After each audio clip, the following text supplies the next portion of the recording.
खुश कोई दौरा बहुतानी कुछ ना होई परेशानी। हरे सुना सुना न हो काहे सुने मर्द के मिजाज खुश कोई दौरा कहतानी कुछ ना होई परेशानी। अच्छा सुनी बोला वीडियो बनाई हो अपना मोबाइल में जे अपना मोबाइल में नाचो ए बोला नाचो ए बोला खेसारी स्टाइल में नाचो ए बोला खेसारी स्टाइल में नाचो ए बोला खेसारी स्टाइल में।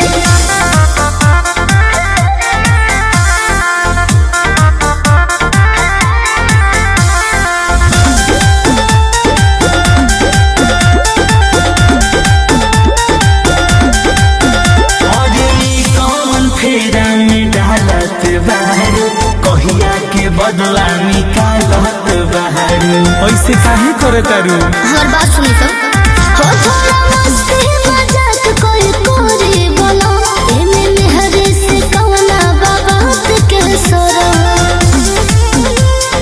रउआ संगे फोटो लगाइब प्रोफाइल नाचो ए बोला अरे नाचो ए बोला खेसारी स्टाइल में नाचो ए बोला खेसारी स्टाइल में नाचो ए बोला खेसारी स्टाइल में।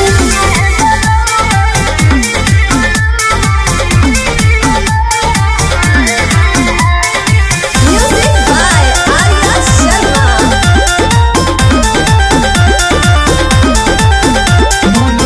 बेला से खेला करेलू हो काहे ये धनिया तनिको न डरेलू हो। तारा बुझाता कि ना कुछो